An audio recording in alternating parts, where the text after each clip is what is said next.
नमो सिद्धानं नमो आयरीयानं नमो वज्रायानं नमो लोये सवसाहुनं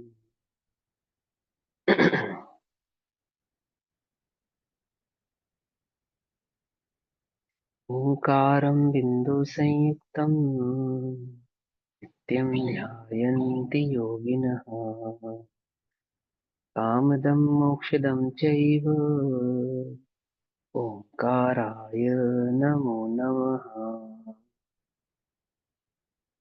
मङ्गलं भगवान् वीरो मङ्गलं गौतमोगणी मङ्गलं कुन्दकुन्दार्द्यो जैनधर्मोऽस्तु मङ्गलम् सर्वमङ्गलमाङ्गल्यं सर्वकल्याणकारकम् प्रधानां सर्वधर्माणां जैनं जयतु शासनम्।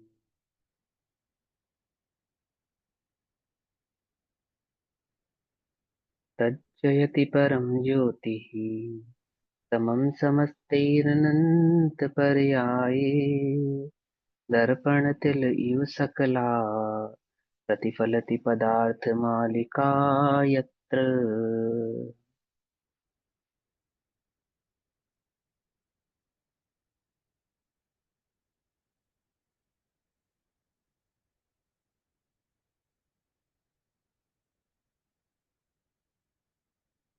हमारी रात्रिकालीन कक्षा का विषय चल रहा है श्री पुरुषार्थ सिद्धि उपाय।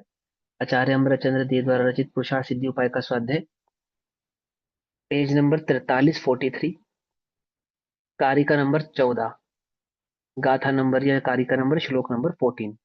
14 नंबर का श्लोक है, 43 नंबर का पेज है। भाव चल रहा है कि अब संसार के मूल कारण को बतलाते हैं और उसके नाश होने पर पुरुषार्थ का उपाय बनता है, पुरुषार्थ की सिद्धि का उपाय बनता है। इस भाव को आचार्य देव समझा रहे हैं और बतला रहे हैं कि किस प्रकार से संयुक्त नहीं होने पर भी अज्ञानी को जीव और कर्मों की संयुक्तता भाषित होती है, जो कि इसके बंध का कारण है, अज्ञान भाव। ठीक, तो श्लोक पढ़ते हैं पहले। एवमयं क्रम कृतै भावे रस्माहितोऽपि योक्तिव प्रतिभाति बालिशानां प्रतिभासः स खलु भवबीजम्। प्रतिभास माने लगता है, ज्ञान है। कैसा ज्ञान है? कि रागादि अथवा शरीरादि भावों से संयुक्त ना होने पर भी अज्ञानी जीवों को संयुक्त जैसा प्रतिभासित होता है, और वह प्रतिभास ही निश्चय से संसार का बीज रूप है। अर्थात वह अज्ञान ही इस जीव के संसार का कारण है। अब पेज नंबर 44 पे आ जाएंगे। यहाँ पे प्रश्न से हमको समझना था। यहाँ तक कि हमने चर्चा करी क्रमवत रागादि स्वरूप ही प्रतिभास होता है। पिछली कक्षाओं में इसकी चर्चा हम कर चुके हैं। ठीक है ना? आगे करना है ना हमको। चलो, पेज नंबर 44।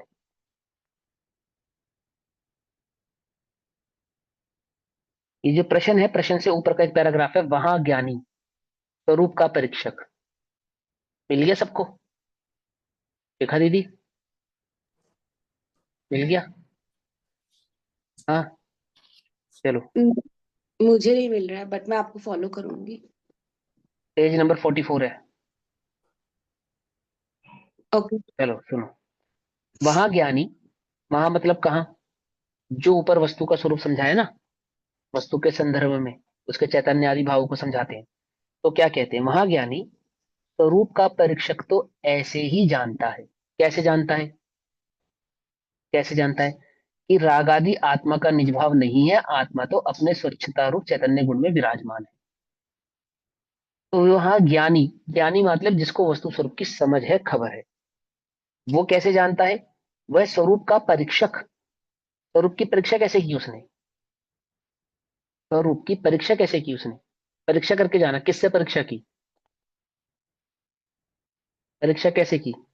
अनुभव आगम से करके। जानकर समझकर। हाँ, आगम से और अनुभव से।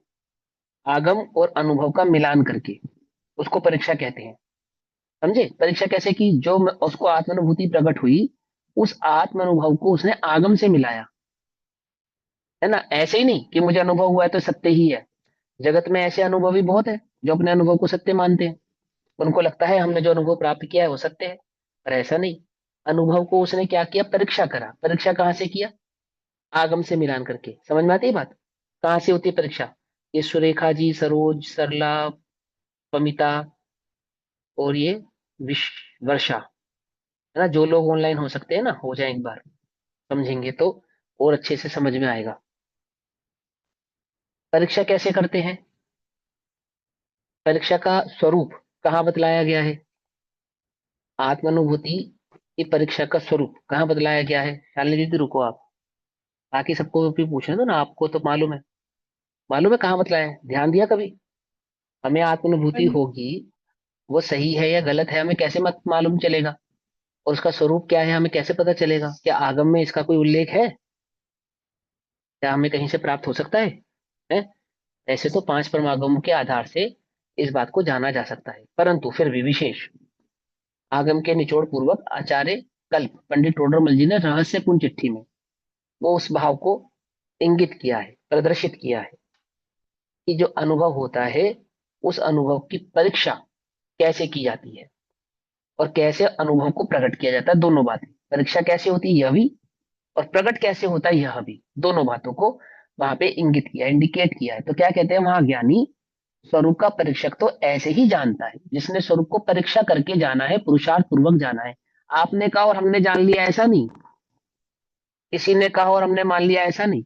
अभी देखो, जगत में जैसे वो थे गौतम गणधर, पहले क्या थे? गौतम ऋषि के नाम से थे ना? तो उनके 500 शिष्य थे या नहीं थे? थे ना? कैसे कैसे बन गए उनके शिष्य? वो बन गए या नहीं बन गए?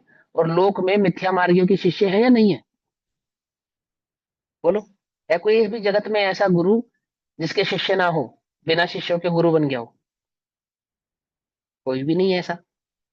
लेकिन क्या कहते हैं? स्वरूप का परीक्षक, जिसने स्वरूप को परीक्षा करके जाना। ऐसे ही आपने कहा और हमने मान लिया ऐसा नहीं।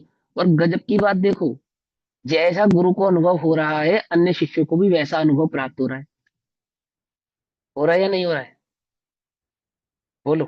एक जैन दर्शन के ही जीव अनुभवी है, अन्य जगत के जीव अनुभवी नहीं है या नहीं है? बोलो। है, बौद्ध मती है, सांख्य मती है, योग मती है, चार वाक्य है, अन्य अन्य बौद्ध है। सब सब अपने को आत्मानुभवी कहते। बोलो, कहते या नहीं कहते? कहते कहते हैं ना। साक्षात्कार, भागवत साक्षात्कार हुआ है हमको। और आप उनका लाइट डिटेक्टर टेस्ट कराओगे तो झूठ नहीं बोल रहे, सच बोल रहे हैं। परंतु जो अनुभव उनको प्रकट हुआ है वह सत्य है या नहीं है? हो सकता है या नहीं हो सकता है?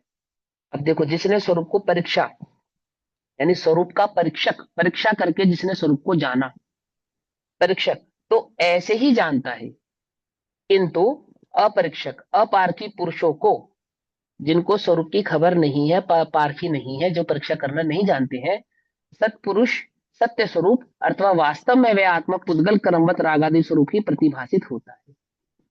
कैसा प्रतिभाषित होता है वह आत्मा? कैसा दिखाई देता है उस आत्मा का स्वरूप?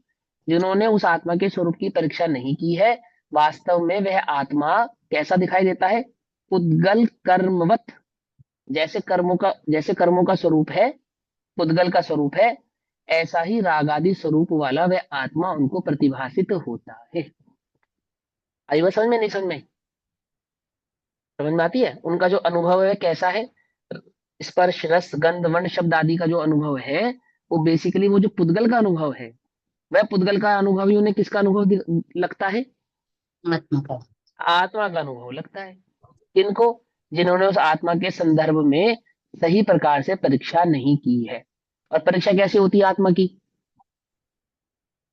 कि ज्ञान आदि गुणों का तो असंख्यात गुणात्मक और असंख्यात प्रदेशी, अनंत गुणात्मक और असंख्यात प्रदेशी वो एक द्रव्य है। एक द्रव्य कहने का तात्पर्य क्या है? कि विश्व भर में एक द्रव्य है, या अनंत द्रव्यों में मैं एक तत्व, द्रव्य तत्व रूप हूं। समझ में आई बात? नहीं समझ में आई? और उस ज्ञान अनंत स्वभाव को द्रव्यों में अनंत मैं एक गुणात्मक, तत्व हूँ। एक तत्व ना, और अनंत गुणात्मक उस स्वरूप में एक ज्ञान की सिद्धि करता है। ज्ञान की सिद्धि कैसे करता है? स्यादवाद के भाव से। बिना स्यादवाद के भाव से ज्ञान की सिद्धि होती होती नहीं है। आत्मा ज्ञाता है, लेकिन जब तक स्यादवाद से नहीं समझेगा तब तक ज्ञाता किसे कहना, ये बात समझ में नहीं आएगी। समझे? और स्यादवाद से हमें क्या समझ में आता है, एक बार फिर से रिपीट कर देते जल्दी से। आत्मा ज्ञेय का ज्ञाता है कि नहीं? बोलो भैया, गेहूं का जल्दी जल्दी ज्ञाता बताओ, है। है या नहीं है? नहीं, ज्ञान में है। झलकते हैं। हाँ, गेय देखो से बहुत, ज्ञान में गे कोई बात झलकते नहीं। हैं। हाँ, अब कोई बात नहीं, मैं समझ रहा हूँ आप लोगों की बात। सुनो, ज्ञेय के ज्ञाता को ज्ञाता नहीं कहते, ज्ञान के ज्ञाता को ज्ञाता कहते हैं। हाँ, जैन दर्शन ज्ञेय के ज्ञाता को भी ज्ञाता स्वीकार करता है, निषेध नहीं करता। लेकिन ज्ञान ज्ञेय को जानता है अथवा ज्ञेय ज्ञान के जानने में आते हैं, ये कहना सिर्फ उसी का सत्य है जिसने ज्ञान स्वभाव को जाना है, पहचाना है, ज्ञान में ज्ञेय भाव से ज्ञान का ही प्रतिभास किया है। ठीक है ना? ये सब मुझे डिकोड करने की आवश्यकता तो नहीं है, सारी बातें मुझे समझाने की आवश्यकता तो नहीं है ना? आप सब इस बातों को पहले से ही पिछली कक्षा में समझाते अच्छे से रहो। समझ चुके हैं। अरे दीदी, फिर ये कक्षा रह जाएगी, फिर से दोबारा समझाऊं? ज्ञान में ज्ञान ही जानने में आता है, आदि नहीं आदि, ये सब बातें नहीं, ये समझाएंगे चीज नहीं सभी। कह रही मैं, ये चीज नहीं कह, हाँ जो भी हाँ, आपको आ रहा है बताते जाओ, रिपीट भी होए तो हो आप जाए। सुनो, कोई बात नहीं, सुनो। अब रागादि स्वरूप ही प्रतिभासित होता है। प्रतिभासित होता है मतलब जानने में आता है। प्रतिभास का अर्थ होता है जानना। अब आगे चलते प्रश्न। आपने ही तो रागादि भावों को जीवकृत कहा था, अब आप उन्हें क्रमकृत कैसे कहते हो? पिछली कारिका में श्लोक नंबर 11, 10, 11 में आपने जीव के भाव कर्म का निमित्त द्रव्य कर्म को बताया था, और द्रव्य कर्म का निमित्त भाव कर्म को बताया था। ठीक। फिर आपने ये भी बताया कि राग आदि भाव जो है वो जीवकृत होते हैं, क्योंकि जब भी हम राग को ढूंढेंगे तो कहाँ मिलेगा? जहां जीव होगा वहीं प्राप्त होगा, ऐसे तो कहीं पे भी प्राप्त नहीं हो जाएगा। तो अब आप उसको क्या कहते हो कि आप उन राग आदि भावों को जीवकृत कह रहे थे, अब आप उन्हें क्रमकृत कह रहे हो। तो कैसे कह रहे हो? तो समझाते हैं। रागादि भाव चेतना रूप है। चेतना रूप है इन सेंस कि जब जब भी हम रागादि को खोजेंगे तो वो हमें कहाँ प्राप्त होंगे? जहाँ चैतन्य पदार्थ होगा वहीं पदार्थ प्राप्त होंगे। लेकिन जहां चैतन्य होगा वहां रागादि भी होंगे, ऐसा नियम नहीं है ना? ये बात समझ में आती है? रागादि खोजेंगे तो वहीं मिलेंगे जहां चैतन्य होगा, लेकिन जहां जहां चैतन्य होगा वहां रागादि होने का नियम है क्या? नहीं। वहां नियम नहीं है। क्योंकि अगर ऐसा नियम बनाएंगे तो केवलियों को और सिद्धों को भी रागादि होना ठहरेगा, है ना? तो ऐसा नियम नहीं है। लेकिन रागादि की खोज जब करेंगे तो वो हमें प्राप्त कहाँ होने वाले हैं? जहां चैतन्य है वहीं प्राप्त होने वाले। इसलिए तो हम उसको चैतन्यकृत कहते हैं। एक अपेक्षा तो आप ये समझेंगे। आगे की बात क्या कहते हैं? उसका कर्ता जीव ही है, परंतु यहाँ श्रद्धान करवाने के निमित्त मूलभूत जीव के शुद्ध स्वभाव की अपेक्षा से रागादि भाव कर्म के निमित्त से होते हैं, इसलिए कर्मकृत कहा जाता है। क्या कहा है? जो रागादि भाव होते हैं उनका निमित्त कौन है? कर्म कर्म। के निमित्त से उत्पन्न होते हैं। अभी देखो इस लाइन का सीधा सीधा संबंध समझो। एक तो है मेरा स्वरूप, और एक है कि मैं अपने स्वरूप को भूल गया। दो बातें समझ में आई। एक तो क्या है? मेरा चैतन्य स्वरूप, जो मेरा वास्तविक स्वरूप है। दूसरा, मैं अपने स्वरूप को भूल गया। जैसे मान के चलो, आपका 1 करोड़ रुपए का लॉटरी का टिकट निकला, है ना? और वो आप अपने घर में रख के भूल गए। कहाँ रख के भूल गए? कहाँ घर में, कहाँ रख के भूल गए? घर में रखकर भूल गए। घर में रख के घर भूल में गए। रख के भूल गए और आप हो गए दुखी। पेज नंबर 44, 44 नंबर का पेज है। ठीक। आप रख के भूल गए और आप बहुत दुखी होने लगे, बहुत विहल हो गए, और आप बिल्कुल ऐसा फील करने लगे, भैया मैं तो गरीब का गरीब ही रह गया। कितने मुश्किल से तो 1 करोड़ रुपए की लॉटरी लगी थी, तो वो टिकट भी मैं रख के भूल गया। ऐसा। एक सज्जन व्यक्ति आया, उसने पूछा कि क्यों भाई, कहाँ दुखी हो, क्यों दुखी हो, क्या बात हो गई, क्यों दुखी हो? कि उसने उसको पूरा घटनाक्रम बताया। तो उस सज्जन व्यक्ति ने कहा, देख भाई सुन, इस सब में एक पॉजिटिव बात बताऊं? बोले क्या? कि वो लॉटरी का टिकट, ये बात तो पक्की है ना कि तेरे घर में ही है? कि हाँ, ये बात तो पक्की है कि मेरे घर में है। तो दुखी होने से बेहतर है कि घर में लॉटरी के टिकट को खोज। ठीक है ना? कहीं खोया नहीं है, तो घर में ही कहीं रख के भूल गया है ना।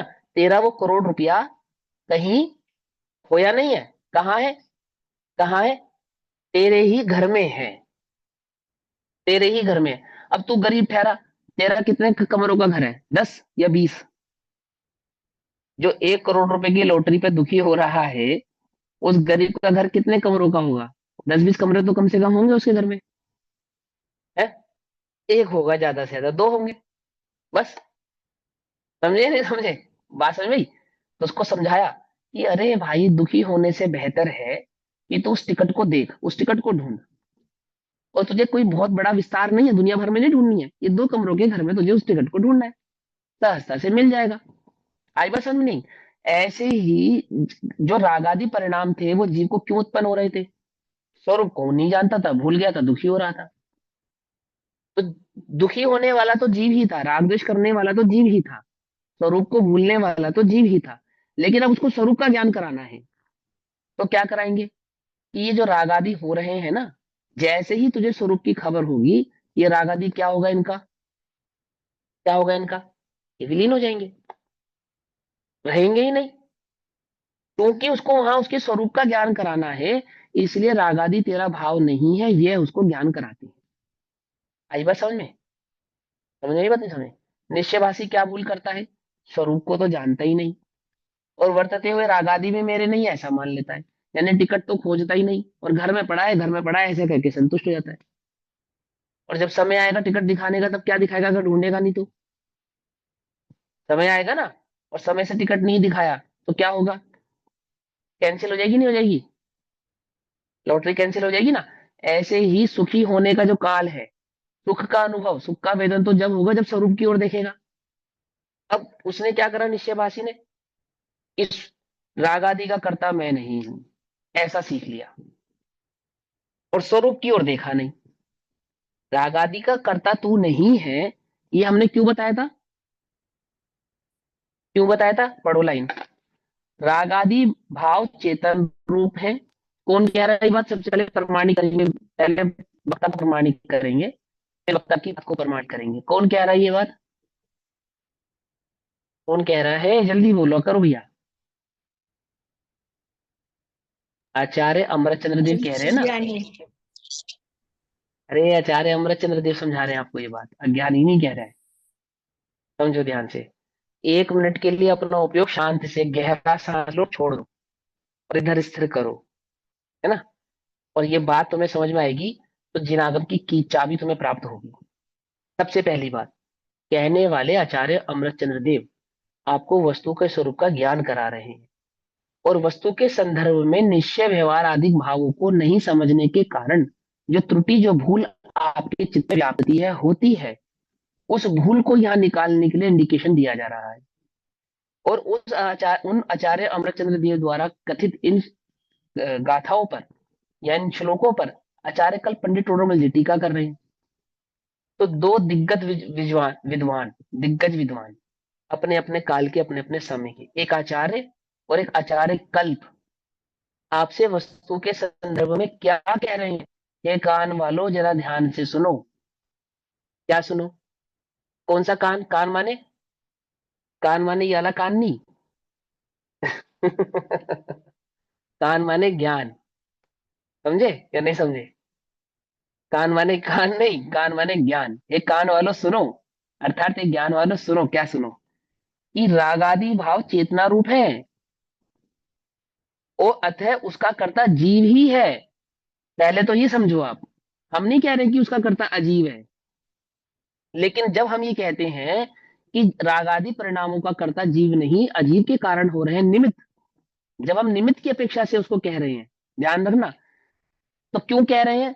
क्योंकि हमें हमें चाहिए कि हम तुम्हें तुम्हारे स्वरूप का ज्ञान कराएं। हम चाहते हैं कि जिस स्वरूप को भूलने के कारण तुझे ये रागादि भाव हो रहे हैं ना, तेरी दृष्टि उस स्वरूप की ओर जाए, तेरी दृष्टि अपने उस चैतन्य स्वभाव की ओर जाए। और जब हम उस चैतन्य स्वभाव की ओर तेरे को देखते हैं, तेरे स्वरूप की ओर हम देखते हैं, तो हमें भी यही प्राप्त होता है, और तुझे भी यही प्राप्त होने वाला है कि ये रागादि भाव तेरे नहीं है, ये काम तेरे करने योग्य नहीं है। जैसे कोई रात्रि में भोजन करता हो, जैन, तो क्या क्या ज्ञान देते हैं उसको? अरे भाई, ये जैनों के करने योग्य कार्य तो नहीं है, ऐसे कहते हैं ना। लेकिन कर कौन रहा है? कर कौन रहा है? जैन ही कर रहा है ना। कोई मनुष्य कोई अमानवीय कार्य करता हो, अर्थात किसी का मर्डर कर दे, तो क्या कहता है समाज? अरे भैया, ये मनुष्य के करने योग्य कार्य तो नहीं है, ऐसा कहते नहीं कहते हैं। परंतु कर कौन रहा है?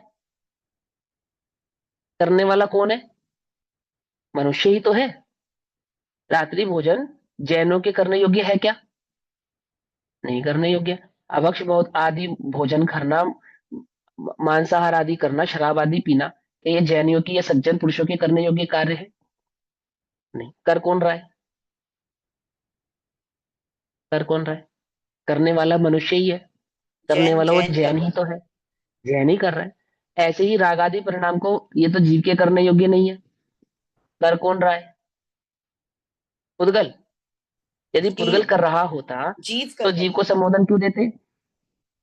यदि वो राग आदि परिणाम कर पुद्गल ही कर रहा होता तो हम जीव को संबोधन क्यों करते उसका, कि मत कर, करने योग्य नहीं है, ऐसा उसको क्यों कहते? तो छल ग्रहण मत करना। जब हमने ये कहा कि तू इनका करता नहीं है, तो इसका छल ग्रहण नहीं करना।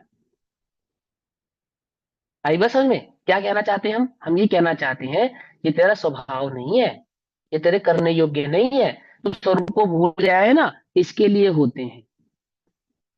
आई बात समझ में या नहीं समझ में आई? जब कहें कि राग आदि का कर्ता जीव नहीं है, तो क्या मतलब है उसका?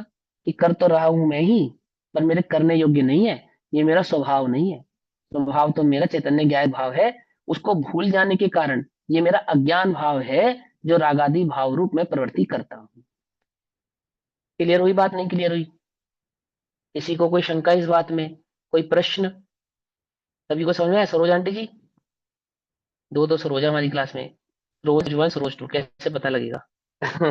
चलो, समझ में आई बात? नहीं समझ में आई? हिमांशु भैया, देखो अब क्या कहते हैं। हाँ जी प्रश्न बोलिए। है। हमको ये करने योग्य नहीं है, इसलिए हम्म। हमको अपने शुद्ध स्वरूप का ज्ञान कराते हैं कि ये, हाँ बाय सेइंग दैट ये कर्मकृत है।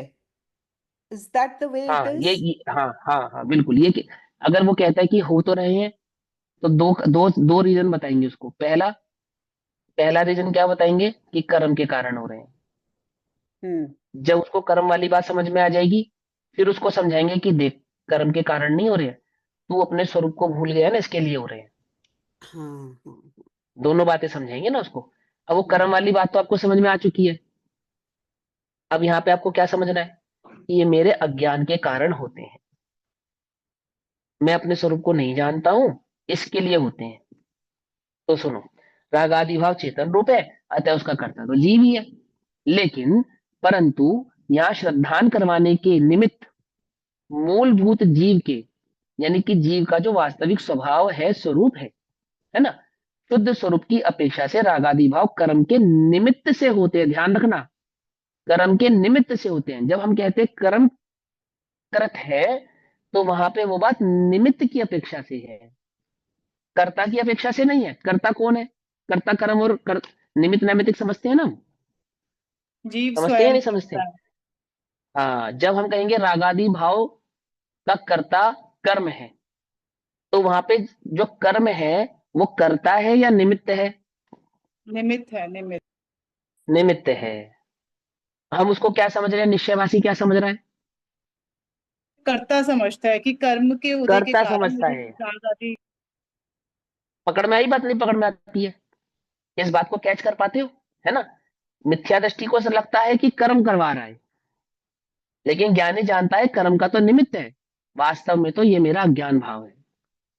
ठीक ऐसा, इसलिए कर्मकृत कहा है। अब आगे, जैसे किसी मनुष्य को भूत यंत्र लगा हो, ये सब हमने चर्चा पढ़ ली थी, है ना? ये सारे भाव हमने उदाहरण पढ़ लिए थे, फिर भी मैं इसको एक बार रीड कर देता हूँ। जैसे किसी मनुष्य को भूत यंत्र लगा हो, तो वह मनुष्य उस भूत के निमित्त से नाना प्रकार की विपरीत चेष्टाएं करता है। अब इसका उदाहरण ऐसे समझ लो, पंडित टोडरमल जी ने इसका उदाहरण दिया है। जैसे किसी को मदिरा का नशा हो, शराब पी ले, तो फिर उसकी हरकतें कैसी हो जाती है ना? किसके कारण हो रही है? किसके कारण हो रही है? शराब के नशे के कारण। ऐसा ऐसा समझाएंगे नहीं समझाएंगे? लेकिन कर कौन रहा है? शराब कर रही है, या वो व्यक्ति कर रहा है जिसने उस शराब को पिया है?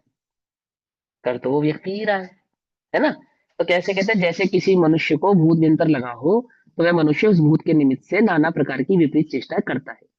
उन चेष्टाओं का करता तो वह मनुष्य ही है, करता तो मनुष्य ही है, और भूत उसमें निमित्त है, मदिरा उसमें निमित्त है, करता तो मनुष्य ही है। परंतु वह चेष्टा मनुष्य का निज भाव नहीं है। जब तक शराब का नशा रहेगा तब तक करेगा, नशा उतर जाएगा तो नहीं करेगा। जब तक प्रभाव की दृष्टि रहेगी, पर की दृष्टि रहेगी, तब तक रागादि भाव भी रहेंगे, और पर की दृष्टि छूट जाने पर रागादि भाव भी रहेंगे नहीं, मिथ्यात्वादी परिणाम भी रहेंगे नहीं। इसलिए उन्हें भूतकृत कहते हैं, इसलिए उनको कर्मकृत कहते हैं। उन रागादि परिणामों को हम इसीलिए कर्मकृत कहते हैं। ठीक उसी यहाँ प्रकार यह आपने जीव कर्म के भैया, यहाँ आपने कहा कि अ, मदिरा से है, तो यहाँ भूत का अर्थ मदिरा है कि वही भूत है? मदिरा भी भूत ही है। देखा नहीं किसी मदिरा को पीने वाले को? भूत जैसी ही तो चढ़ती है वो भी, है? क्यों नहीं चढ़ती?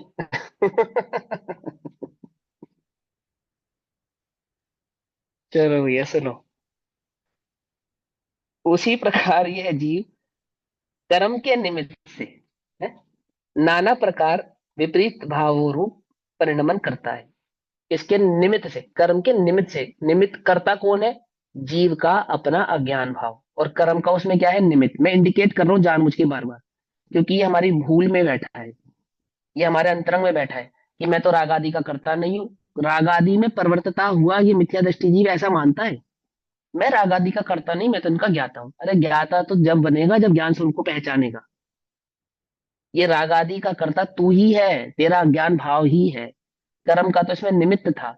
जब हमने तुझे कहा था कि तू इसका करता नहीं है, तो हम चाहते थे तू स्वरूप को देख, अब तू स्वरूप को तो देख नहीं रहा। और राग आदि का करता मैं नहीं हूं ऐसा कह के कर्म के ऊपर डाल के छुट्टी पा गया। प्रवृत्ति कहाँ कर रहा है? स्वरूप में कर रहा है या पर में कर रहा है? उपयोग कहाँ है तेरा?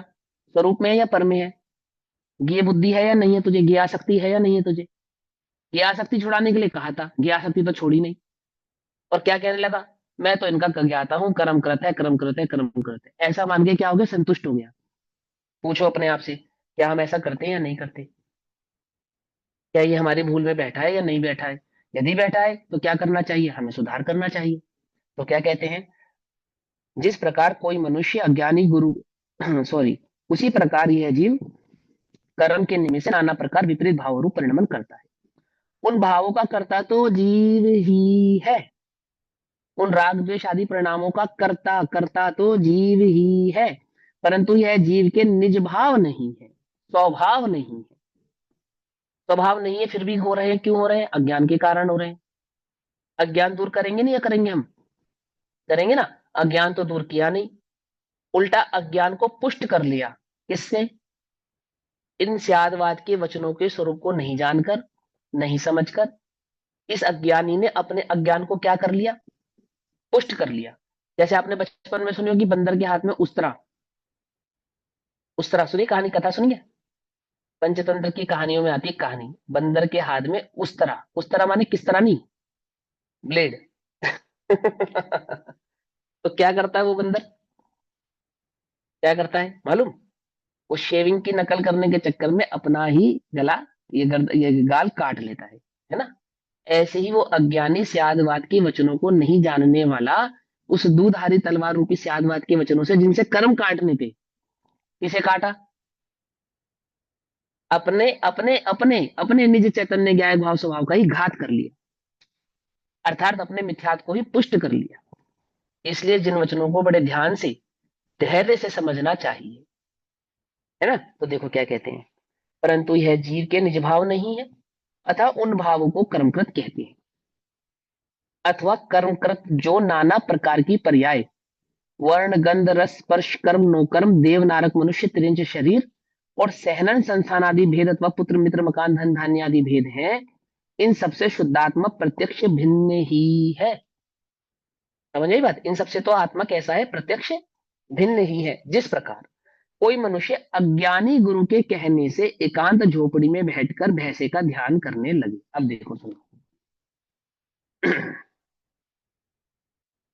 जगत में ध्यान क्या होता है?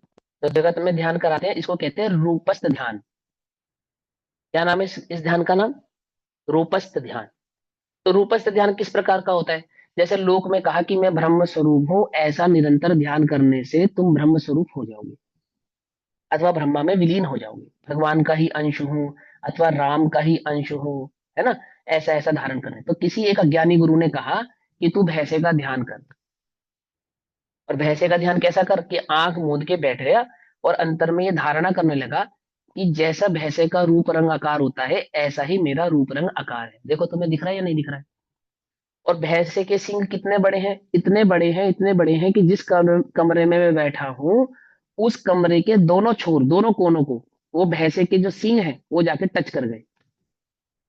और वो उस ध्यान में इतना निमग्न हो गया, इतना निमग्न हो गया कि वो अपने को क्या मानने लगा? भैंसा ही मानने लगा। और उसकी गर्दन क्या हो गई? अकड़ गई। तो गर्दन दर्द कर रही है, लेकिन वो गर्दन हिला नहीं पा रहा। क्यों नहीं हिला पा रहा? क्योंकि उसको ऐसा प्रतिभास हो रहा है कि मेरे दोनों सींग दरवाजा छत के दोनों कोनों पे टच है, और अगर मैंने ज्यादा चेष्टा करी हिलने डुलने की, तो मेरी गर्दन ही टूट जाएगी। टूटेगी या नहीं टूटेगी? टूटेगी या नहीं टूटेगी? बोलो। समझे नहीं? वो ध्यान कैसा है? वो रूपस्थ ध्यान कहलाता है, यानी किसी रूप की धारणा कर लेना, उसको कहते हैं रूपस्थ ध्यान। तो उसने भैंसे की रूप की धारणा कर ली किसी अज्ञानी गुरु के कहने पर। ऐसे अज्ञानी गुरु जगत में कितने हैं जो तुमको ये कहते हैं कि तुम आत्मा हो, ज्ञाता दृष्टा हो, साक्षी भाव। कैसा है साक्षी भाव तुम्हारा? किसके साक्षी हो तुम? इसके साक्षी। तुम्हारे चित्त में एक विचार आया, एक विकल्प आया, उसको देखो और जाने दो। फिर एक और नया विचार विकल्प आया, देखो और जाने दो। राग आया, राग को देखो और जाने दो। द्वेष आया, देखो, द्वेष को देखो और जाने दो। ज्ञाता दृष्टा बने रहो, एकदम तटस्थ। कोई रिएक्शन मत करो, कोई रिएक्ट मत करो। बोलो भैया, ये ध्यान है या नहीं? अब जिसको नहीं। जिनागम में ध्यान कहा है वो ध्यान नहीं है ये। क्यों नहीं है? हाँ, क्या क्या क्या मिस्टेक है इस ध्यान के निर्विकल्प। अंदर? जिनागम का ध्यान नहीं नहीं नहीं नहीं निर्विकल्प नहीं है। नहीं, पर नहीं। पे ऐसा नहीं, ऐसा दृष्टि नहीं। है, पर का ध्यान है। हाँ हाँ, ये समझो ध्यान से। सबसे पहले बात समझो, वहां पे ज्ञान और ज्ञे के भेद में ज्ञान की दृष्टि होनी थी, वो ज्ञेय की दृष्टि है। वो उस ध्यान में दृष्टि तो ज्ञेय की कर रहा है ना। एक ज्ञेय आया और चला गया, आया और चला गया, आया और चला गया, लेकिन उस ज्ञेय को जानने वाला जो ज्ञान था, ज्ञान का विषय तो उस ज्ञान को होना था, ज्ञेय को नहीं होना था। ज्ञेय को नहीं होना था, लेकिन वो मात्र ज्ञेय का ज्ञाता दृष्टा बना रहा, ज्ञान का ज्ञाता दृष्टा नहीं हुआ। कुछ बात में फर्क है या नहीं है? बात समझ में आ रही है नहीं आ रही है? ज्ञाता दृष्टा किसका? ज्ञेय का या ज्ञान का? ज्ञान तो का। जो लोग ऑफलाइन है वो का समझ पा रहे हैं, ज्ञान नहीं समझ का पा रहे होना मालूम है हमको। ज्ञान का क्या मतलब? है ना? ये वर्षा जी, मंजू दीदी, ये सब समझ रहे हैं बात को? इसका होना था, ज्ञाता किसका होना था? ज्ञान में ज्ञान ही ज्ञेय भाव से परिलक्षित होता, तो होता ज्ञाता। अब ज्ञान में ज्ञेय का ही ज्ञाता बना हुआ है। ज्ञेय को ही देख रहा है, आ रहे जा रहे, आ रहे जा रहे, ज्ञेय का तो उसको तटस्थ कहता है, उसको ज्ञाता दृष्टा कहता है, उसको दृष्टा और साक्षी भाव कहता है, और उसी को आत्मज्ञान कहता है। क्योंकि मैंने उन ज्ञेयों पर रिएक्ट नहीं किया। अरे रिएक्ट नहीं करना, इसका नाम वीतराग भाव नहीं है। क्या कहा? कुछ बात समझ में नहीं आई? रिएक्ट नहीं करना, इसका नाम वीतराग भाव नहीं है। क्या कहते हैं? ज्ञान में एकत्व होने पर जो रिएक्ट परिणाम था ना, ज्ञान भाव, उसका आपो आप ये भाव हो गया, उसका नाम है वीतराग परिणाम। आई बात समझ में या नहीं समझ में? वीतराग परिणाम किसका नाम? तो देखो क्या कहते हैं। जिस प्रकार कोई मनुष्य अज्ञानी गुरु के कहने से एकांत झोपड़ी में बैठकर भैंसे का ध्यान करने लगा, अपने को भैंसे के समान विशाल शरीर वाला चिंतन करने लगा, और आकाश जितना ऊंचा सींग वाला अपने को मानकर सोचने लगा कि मैं इस झोपड़ी के बाहर कैसे निकलूंगा, क्योंकि मेरे सींग कहाँ हो गए? वो तो झोपड़ी में अटक गए। शरीर इतना बड़ा हो गया, झोपड़ी का गेट छोटा सा, और मैं इतना विशाल भैंसा। ऐसा वो चिंतन करने लगा। यदि वह अपने को भैंसा ना माने, तो मनुष्य स्वरूप तो स्वयं है ही। यदि वो अपने को भैंसा ना माने, तो उसका वास्तविक स्वरूप क्या है? मनुष्य है। ऐसे ही अज्ञानी अपने को मनुष्य ना माने, देह मात्र ना माने, तो उसका वास्तविक स्वरूप कैसा है? वास्तविक स्वरूप तो उसका चैतन्य है। अगर जीव अपने को पर भाव से ना जोड़े, तो उसका वास्तविक भाव तो कैसा है? ज्ञाता दृष्टा भगवान आत्मा स्वरूप। लेकिन वो वास्तविक स्वरूप को तो ज्ञान जानता नहीं। जैसे उसने अपने को भैंस रूप मान लिया अज्ञान से, ऐसे ही इस जीव को अज्ञान से, ऐसा भूल से ऐसा मान लिया है कि चार गति रूप, सैनन रूप, आदि आदि प्रभाव रूप मैं हूं, मेरा स्वरूप है। उसी प्रकार यह जीव मोह के निमित्त से अपने को वर्णादि स्वरूप मानकर देवादि पर्यायों में अपनत्व मानता है। हमारी कौन सी पर्याय है? हम्म? व्यंजन पर मनुष्य पर्याय। एक बार फिर से विचार करो, हमारी कौन सी पर्याय है? अभी फिर तो से विचार अशुद्ध करो। पर्याय है। जानवी रूप सहज पर्याय। हाँ। चैतन्य ज्ञान, चैतन्य भाव रूप एकमात्र, जिसको कहा ज्ञान लिंग। तमेसार जी में कहा ना, कौन सा लिंग है मेरा? ना तो द्रव्य लिंग मेरा है, ना मुनि लिंग मेरा है, ना मनुष्य लिंग मेरा है ना, ना चार गति रूप वो लिंग मेरा है। तो कौन सा लिंग है मेरा? लिंग माने पहचान, कि ज्ञान ही मेरी पहचान है, ज्ञान ही मेरा लिंग है, ज्ञान ही मेरा स्वरूप है, और ज्ञान ही मेरी पर्याय है। तो देखो अभी तो इन्होंने बोला यहाँ पे, उसी प्रकार यह जीव मोह के निमित्त से अपने को वर्णादि स्वरूप मानकर देवादि पर्यायों में अपनत्व मानता है। लिखा ना, देवादि पर्यायों में अपनत्व मानता है। और मैंने पूछा कि कौन सी पर्याय तुम्हारी, तो तुमने झट कह दिया मनुष्य। तो यहाँ पे पढ़ा क्या फिर तुमने?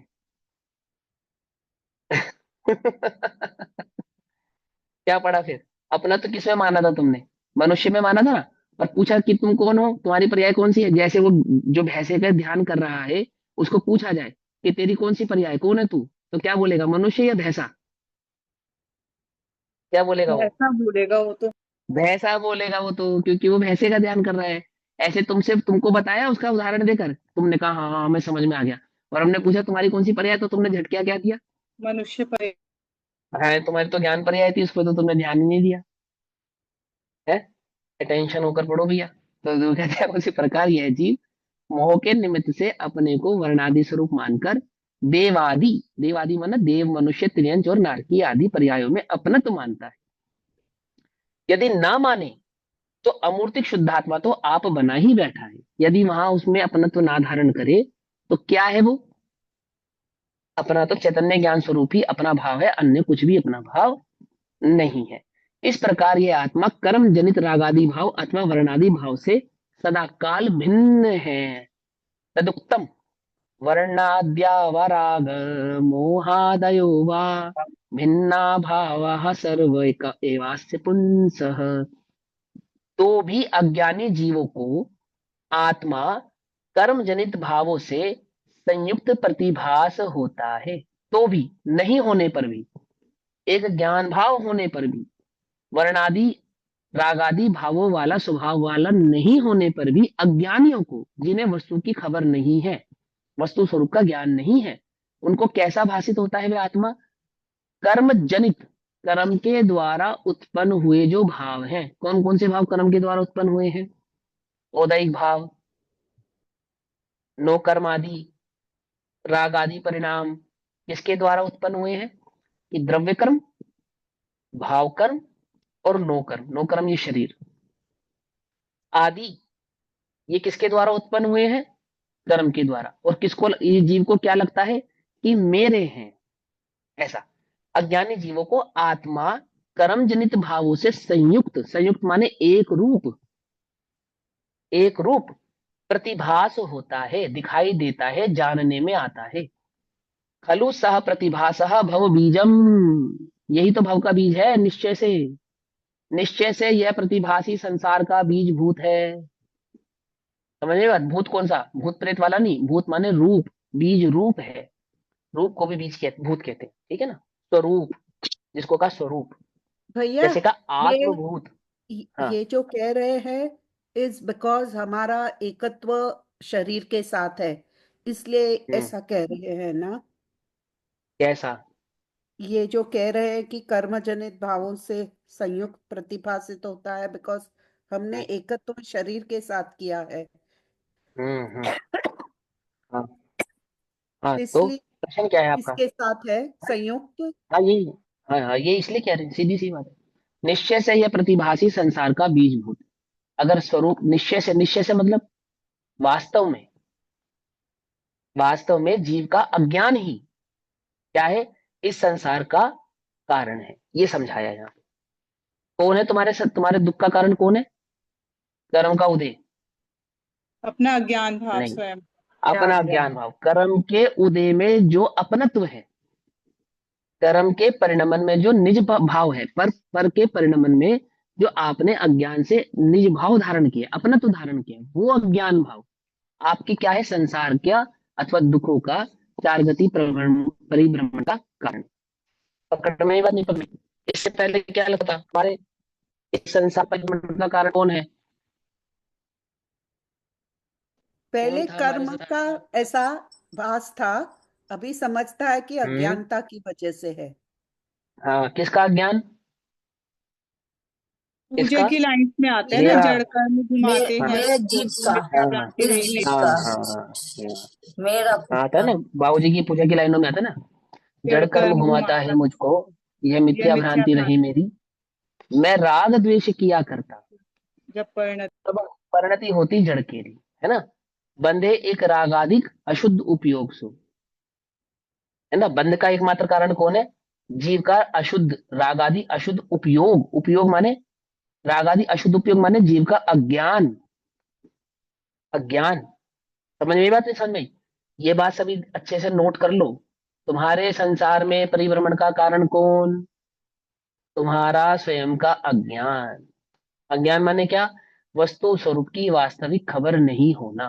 क्या करूं अब मैं? ये वस्तु स्वरूप को समझने की चेष्टा करो, प्रयास करो। क्या है इसको, क्या कहते हैं? इसको मोक्ष मार्ग में पुरुषार्थ वेद कहते ज्ञान, हैं, ठीक है। इसको मोक्ष मार्ग पुरुषार्थ में भी क्या कहते कहते हैं? हैं, वेद ज्ञान भी बोलेंगे ना पुरुषार्थ। हाँ हाँ, वही भेद ज्ञान पुरुषार्थ, ये सब एक अर्थवाची है। जैसे समस्त वृक्षों का मूलभूत बीज है। बीज क्या है? बीज क्या है? वृक्ष का मूल, यानी कि बीज का अनादर वृक्ष का अनादर हो गया। बीज की रक्षा वृक्ष की रक्षा हो गई। ऐसे ही, वैसे ही अनंत संसार का मूल कारण कर्म जनित भावों को अपना मानना है। जो मैं नहीं हूं उस परभाव में निज भाव धारण करना है। क्या है ये? संसार में परिभ्रमण का कारण। इस प्रकार अशुद्धता का कारण बताया। अब पुरुषार्थ सिद्धि का उपाय बतलाते हैं। उपाय क्या है? इस अशुद्धता को दूर करने का उपाय क्या है, बोलो? अज्ञान दूर करना ही है, सीधी सी बात है। जब अज्ञान के कारण दुखी हो रहा हूं, तो दुख दूर करने का उपाय क्या है? अज्ञान दूर करना है, सिंपल। ठीक है ना। तो वो बतलाएंगे 15 नंबर के श्लोक में। भैया उसके पहले क्वेश्चन है। विपरीताभीशम। भैया हाँ बोलो दीदी, इधर हाँ अभी हाँ बोलो क्यों दीदी बोलो। ऐसे क्यों बोला कि अनंत संसार का कारण कर्म जनित भावों को अपना मानना है? तो ये अभी, ये हमने अभी तो कहा कि ये भाव जीव ही करता है, वरना निश्चय तो वही आभासी तो हो लिखा है, जाता है। वही हाँ तो लिखा है दीदी, वही तो लिखा है। क्या लिखा है बताओ, फिर से पढ़ो, आप पढ़ो। हाँ। अ, अब पढ़ो। जैसे समस्त वृक्षों का मूलभूत बीज है, वैसे ही हाँ। अनंत हम्म। संसार का मूल कारण कर्म जनित भावों को अपना मानना है। हाँ, जो भाव कर्म के जनित है उनको अपना मानना है। कौन से भावों को कर्म जनित अपना मानना है? किन भावों की बात कर रहे हैं? राग द्वेष की बात नहीं कर रहे हैं यहाँ पे।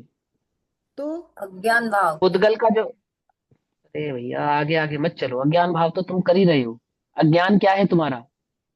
अज्ञान तुम्हारा यह है कि तुम्हारा जो स्वरूप है उसको तो तुमने अपना माना नहीं, और जो हाँ, तुम्हारा स्वरूप नहीं है उसको अपना मान रहे हो। कि मैंने कर्म शरीर है ना, किया शरीर। ऐसे देखो सुनो, सुनो नहीं। सुनो, कोई बात नहीं, सुनो। ये देह है ना, देह, शरीर, हम्म, हम्म, ये कैसे मिला है तुमको? कर्म नाम से। कर्म की रचना है ना, नाम कर्म की रचना है ना हाँ ये। हाँ तो ये किसके जनित हुआ? नाम कर्म जनित हुआ या नहीं हुआ? हाँ। इसमें तुमने यस, क्या माना? कि मेरा है। मेरा है। ये जो तुम्हें संयोग मिले हाँ हैं, ये कहाँ हाँ से हाँ, मिले हैं तुमको? क्या है ये? समझ गए। कर्म जनित है या नहीं है ना? यस क्या यस माना तुमने? ये मेरा है। समझे? ऐसे यस। औदायिक हाँ आदि परिणाम कैसे हुए? कर्म जनित। क्या माना? मेरा है। और मेरा है क्या वास्तव में? जो चैतन्य ज्ञान दर्शन आदि परिणाम था वो मेरा था। वही तो मेरा जो है, मेरा ठीक। परिणाम है उसको छोड़कर जो परिणाम मेरा नहीं है, ऐसे कर्मादि जनित आदि लगाए ना साथ में, है ना, नहीं रखा है, कर्म जनित। खाली हाँ, कर्म कोई जनित बात नहीं, भावों कोई को बात नहीं, अपना कोई मान। बात नहीं, कोई बात नहीं। द्रव्य कर्म, भाव कर्म, नो कर्म, तीनों को कर्म कहते हैं ना, इसलिए कर्म जनित मगर परिणामों भाव कर्म तो मेरे ही है ना, मेरे विभाव है मगर अज्ञान, मेरे है ना। हाँ अज्ञान आपका है, हाँ। अज्ञान आपका है ना। ओ, देखो इसमें कोई कंफ्यूज होने वाली बात नहीं है। और भी कोई कंफ्यूज हो रहा है हेमल जी के अलावा भी है कोई जिसको समझ में ना आई हो बात? सबको समझ में आ रही है? कोई बात नहीं। अगर हेमल जी को समझ में नहीं आ रही है तो हम सबको क्या उत्पन्न हो रहा है? भाव कर्म। कि हमको तो समझ में आती है और हेमल जी को समझ में नहीं आती है, तो हेमल जी हमारी क्लास डिस्टर्ब कर रही है, ऐसा भाव कर्म तो नहीं हो रहा? देखो ध्यान से सुनो। नहीं, आ तो भाव उन्हें भी कर्म, समझ गई पर वो क्लियर करना चाह रही है। हाँ सुनो ध्यान से, मैं समझाता हूँ। भाव कर्म नहीं करना, भाव भाव समझना। कि जैसे इसने लिखा ना, कर्म जनित भावों को अपना मानना। तो जो मेरा स्वभाव और स्वरूप है उसको छोड़कर जितना भी परिणाम होगा उस सबको कर्म जनित के खाते में डाल दिया, भले ही वो मेरा राग द्वेष ही क्यों ना हो, अज्ञान भी क्यों ना हो, उसको डाल दिया। क्यों डाल दिया? क्योंकि मैं उसे अपना क्यों कहूं जो चले जाने वाला है? मैं तो अपने ज्ञान दर्शन सुख वीर्य स्वभाव को ही अपना कहूंगा ना, पर भाव को अपना क्यों कहूंगा? ये बात ठीक है कि मैं अपने स्वरूप को नहीं जानता हूं तो राग द्वेष मैं ही करता हूँ, ये बात पक्की है, इसका निषेध नहीं कर रहा हूं। लेकिन मैं उसे अपना कहूं क्यों? क्योंकि उसका तो अभाव हो जाएगा ना। तो जब मैं अपने चैतन्य ज्ञान भाव स्वभाव को देखता हूँ तो वो राग द्वेष के भाव भी मुझे कैसे दिखाई देते हैं? क्योंकि उनका निमित्त पर है, इसलिए वे भी मुझे पर ही दिखाई देते। जब मैं अपना आश्रय लेता हूं तब तो उत्पन्न नहीं होते, जब मैं पर का आश्रय लेता हूं तभी उत्पन्न होते हैं। तो जब जो परिणाम मेरा आश्रय लेने पर उत्पन्न नहीं होंगे उनको मैं अपना क्यों कहूंगा? कहूंगा? बोलो, नहीं कहूंगा ना। तो उनको उनका उनका दोषी कौन? कि भैया मैं तो नहीं हूं। बोले क्यों? क्यों जब मैं अपनी ओर देखता हूं तब तो नहीं दिखते नहीं है, वो तो जब मैं पर की ओर देखता हूं तभी दिखते हैं। तो मैं तो उसका कारण पर को ही मानूंगा, अपने को तो मानूंगा नहीं। अपने को तो मैं तब मानता जब मैं अपनी ओर देखता और तब भी होते।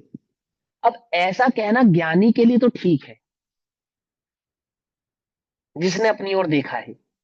अब अपनी ओर भी देखा नहीं और कर राग आदि परिणामों को पर का कह दिया, उसको आचार्य कहते हैं ये तूने गड़बड़ कर दी भाई, ये बड़ी भूल करी तूने, है ना। कि बुरों बुरों की संगति भी नहीं छोड़ी, बुरे काम भी नहीं छोड़े, और उन बुरे बुरे कामों का दोष किसके ऊपर आरोपित कर दिया? कि वो दूसरों के साथ में रहता था, उसके कारण होने लगा, मेरा इसमें कोई दोष नहीं है। पकड़ में ही बात नहीं? पकड़ में? तो बोले ऐसा नहीं। हाँ, हम ऐसा तो कह सकते हैं कि तू बुरे कार्य को छोड़े और फिर वो कदाचित जो बुरा कार्य तेरा था, तब हम ये कह सकते थे भाई ये बुरा नहीं था, ये तो संगति के कारण बुरा हो गया था, देखो जब से इसने संगति छोड़ी है तब से एक दिन भी इसने बुरा कार्य नहीं किया है। उस पे तो लागू होती है ना। लेकिन जिसने संगति भी छोड़ी हो और बुरा काम भी ना छोड़ा हो, उसका कर्ता कौन? उस बुरे काम का कर्ता तो वह स्वयं ही है। पकड़ में ही बात नहीं? पकड़ में? ऐसे ही जिसने पर की दृष्टि छोड़ी और निज की दृष्टि नहीं करी, तो उसने वास्तव में पर की दृष्टि छोड़ी नहीं है, क्योंकि पर की दृष्टि छोड़ने का जो रिजल्ट था वो वीतराग परिणाम था, वो रागादि द्वेषादि उत्पन्न नहीं होना था। अब ये राग द्वेषादि भी कर रहा है और उनको पर का कह रहा है, इसने तो एक अच्छा बहाना ढूंढ लिया। तो वो दोनों प्रकार की भूलों को छुड़ाने के लिए ये समझा रहे हैं आपको। पहला ही बात क्या? कि जब मैं अपनी ओर देखता हूं तो वे उत्पन्न होते नहीं है। तो पहले क्यों उत्पन्न हो रहे थे? कि भैया पर के कारण हो रहे थे, मेरे नहीं। क्योंकि जब से मैंने अपनी ओर निहारा है तब से तो उत्पन्न हुए ही नहीं है ना। तो उस बात को देखो, यहां लिखा, वैसे ही अनंत संसार का मूल कारण कर्मजनित भावों को अपना मानना है और इस प्रकार अशुद्धता का कारण बताया है। क्योंकि जब ये अपनी ओर देखेगा तब तो ये सब उत्पन्न होने वाले ही नहीं है। अब वो अपनी ओर देखेगा और उत्पन्न नहीं होंगे, यानी पुरुषार्थ सिद्धि का उपाय बतला। तो अब उपाय 15 नंबर के श्लोक में कहते हैं। ठीक। विपरीताभिनिवेशम, अभिनिवेश का अर्थ होता है अभिप्राय। अभिनिवेश का क्या अर्थ होता है? अभिप्राय, कि हमारे चित्त का अभिप्राय क्या है। जैसे आप अभी अपने आप से पूछो, आपके अभिप्राय में क्या बैठा है? बोलो, आत्मा सुख का कारण है या धन सुख का कारण है? आत्मा सुख का कारण है या संयोग सुख के कारण है? आत्मा सुख का कारण संयोग। है या मेरे जो स्त्री पुत्र मकान दुकान बिटिया बच्चे आदि हैं व्यापार आदि हैं, ये मेरे सुख दुख का कारण है, कौन है? अपने अभिप्राय में पूछो। बुद्धि क्या कह रही है उसको छोड़ो, अभिप्राय से पूछो। अंतरंग में रस किसका आता है? वही अभिप्राय का ही रस आता है जीव को। रस समझते हो ना, आनंद रस जुड़ान किसका है? अभिप्राय का है। और विपरीत अभिप्राय उसको कहते हैं विपरीत अभिनिवेश। उल्टा अभिप्राय कैसा है आपका? कि जो तेरा स्वभाव भाव नहीं है उसको तू अपना कहता है। तो कैसा कैसा अभिप्राय हो गया तेरा? म्यूट कर लो, ये पीछे से बारी बारी हम्म, हाँ वॉइस आ हाँ हाँ हाँ, कोई बात नहीं। तो देखो क्या कहते हैं, विपरीताभिनिवेशम नीरस्य सम्यग् व्यवस्थ्य निजतत्वम् यत्त यत्तसमाद विचलनम स एव पुरुषार्थ सिद्धियोपायोयम्।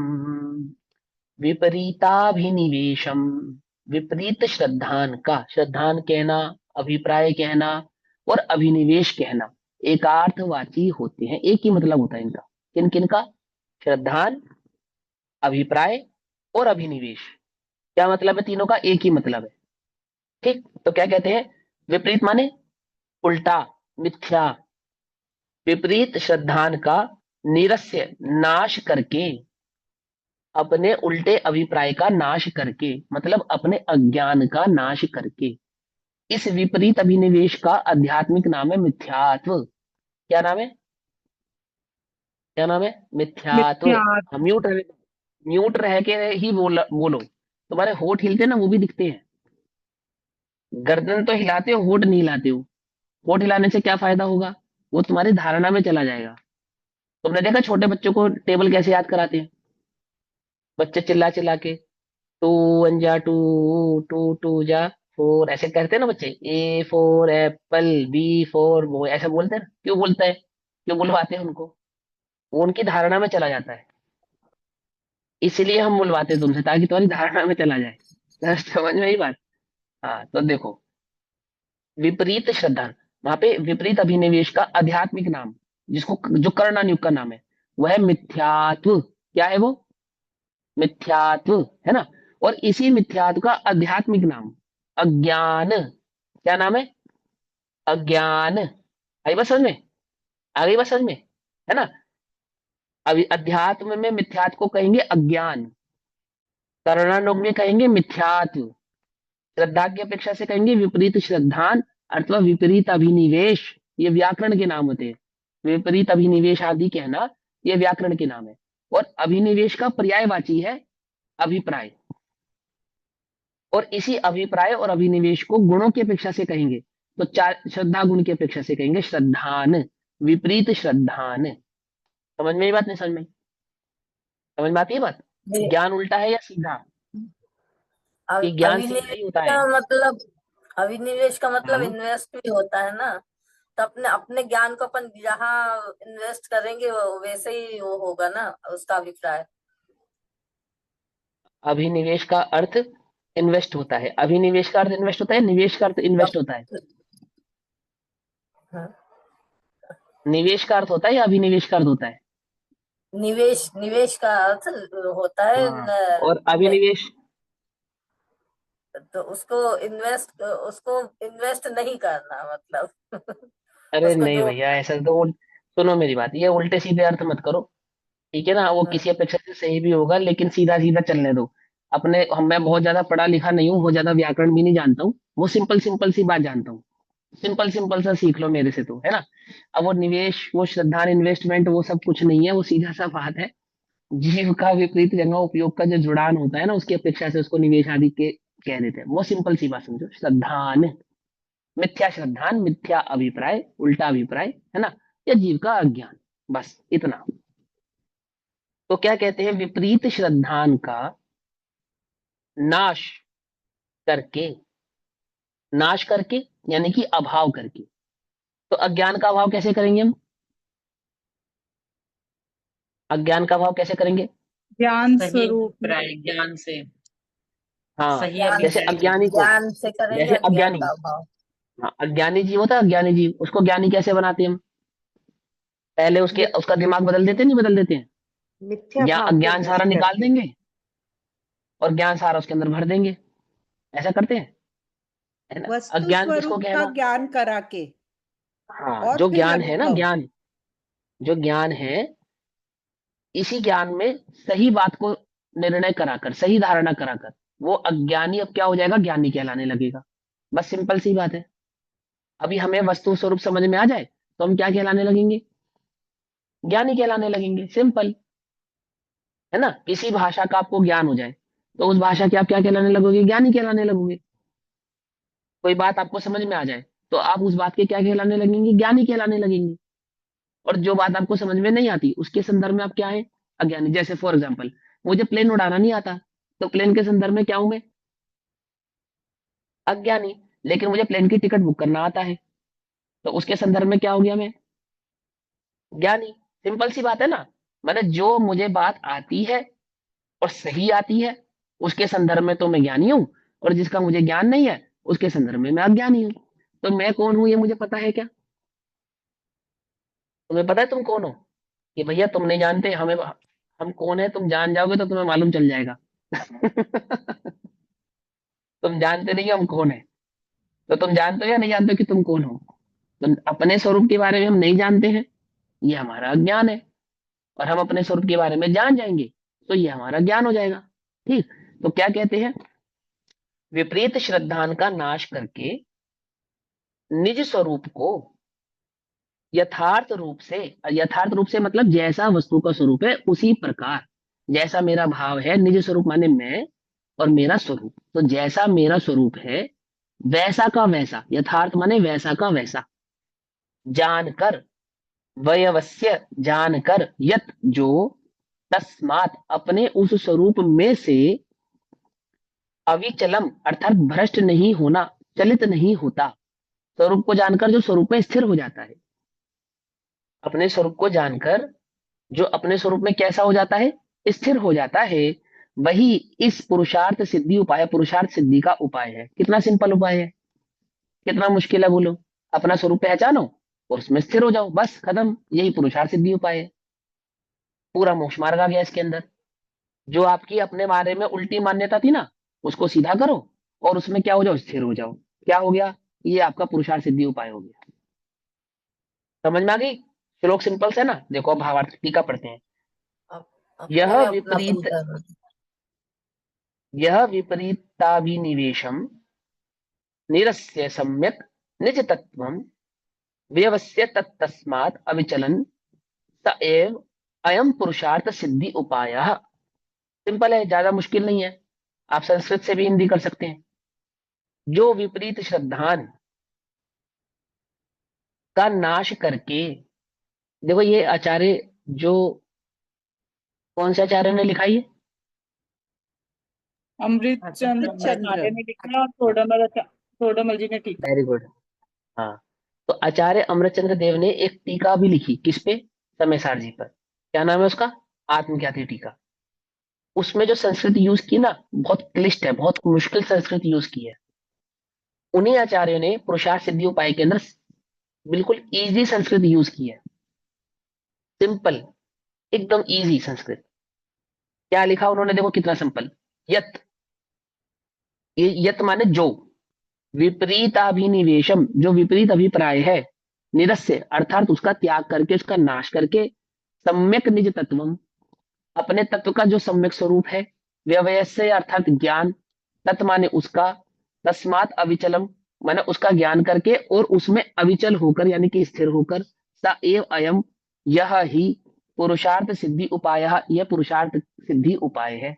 अर्थात यही वास्तविक पुरुषार्थ है, उस वस्तु स्वरूप को, प्रयोजनभूत वस्तु स्वरूप को जानकर उसमें स्थित होना, यही उपाय है। किसका? सिद्धि का। सिद्धि माने सिद्धत्व को प्राप्त करने का, मोक्ष का यही उपाय है। जो विपरीत श्रद्धान का नाश करके यथार्थ रूप से निज स्वरूप को निर्णय पूर्वक जानकर फिर अपने उस स्वरूप से भ्रष्ट नहीं होना, वही पुरुषार्थ की सिद्धि होने का उपाय है।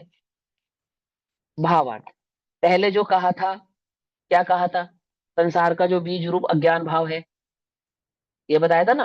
तो पहले जो कहा था कि संसार की बीजभूत कर्म जनित पर्यायों को आत्म रूप से अपने रूप जानने का नाम ही विपरीत श्रद्धांत था।